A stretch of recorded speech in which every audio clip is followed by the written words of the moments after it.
Dans cette vidéo, je vais vous montrer comment ajuster tout le système de température et de contrôle de la température associé au bioréacteur.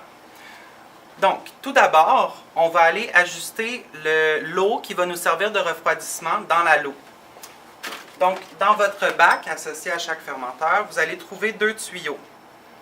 Ici, avec un connecteur en métal, donc un qui va être écrit « Return » et un autre qui va être écrit « In ».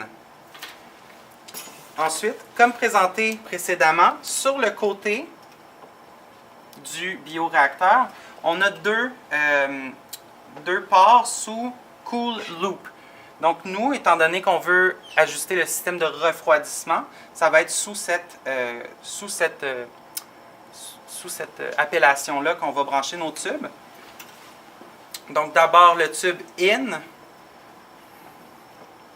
qu'on va aller brancher vis-à-vis le tube, la sortie IN. Pour brancher le tube, on doit appuyer un peu sur le bout de métal et enclencher notre tube.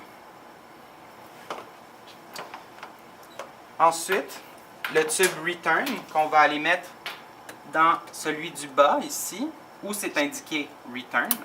Même chose, on appuie, on enclenche. Les deux tubes vont nous servir, donc comme présenté précédemment, pour les ports ici qui sont reliés à la grande loupe à l'intérieur. Donc on va venir connecter le premier tuyau ici.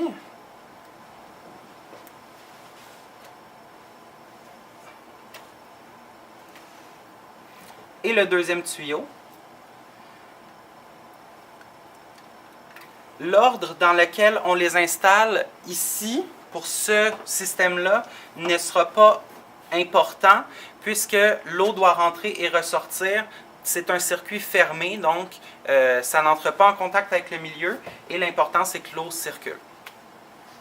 Ensuite, après avoir installé nos tuyaux, on va venir installer notre sonde à température. Donc, qu'est-ce qui va nous donner la température du milieu?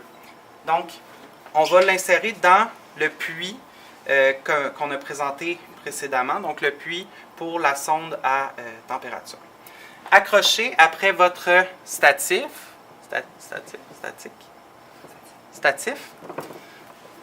on retrouve ici un fil blanc avec un électrode en métal au bout. Ça va être notre sonde à température.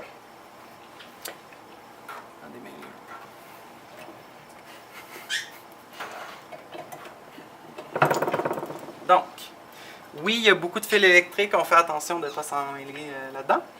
On va insérer la sonde afin de vérifier si dans notre puits se trouve assez de glycérine. Donc, si on retire la sonde et qu'il n'y a pas de glycérine autour, on va aller en rajouter pour que le contact se fasse bien entre le puits et la sonde. Donc, la glycérine se trouve dans le même bac où vous avez trouvé les tuyaux. On vient en mettre quelques gouttes à l'intérieur. On répète le même processus, donc on entre la sonde, on ressort, on voit plein de glycérine tout autour, c'est excellent.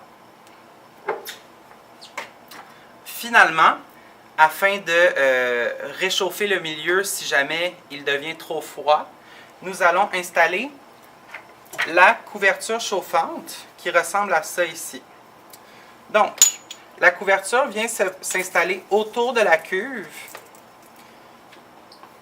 et ce qui va être important, ça va être de placer la fenêtre à l'avant afin qu'on puisse voir l'intérieur de la cuve si jamais il y a un problème ou quoi que ce soit, ou simplement voir s'il y a croissance de nos bactéries, algues, peu importe, à l'intérieur.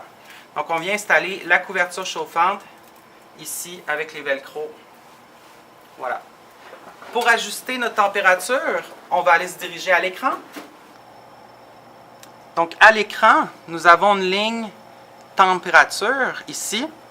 Donc, on va cliquer ici et on va lui mettre un set point qu'on va lui demander. Donc, on lui demande une température de 10 degrés et on va partir notre système de température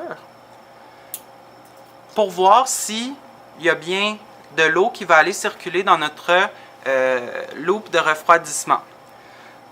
Pour s'assurer que l'eau fonctionne bien, on va entendre un clic qui va nous assurer que l'eau est pompée dans la loupe.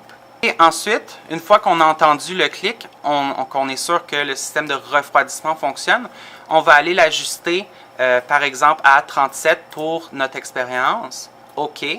Toujours à Auto. Ici, donc, on s'assure qu'il est à On. On lui demande 37. Il calcule 21,7. Donc, notre couverture chauffante devrait se mettre à chauffer.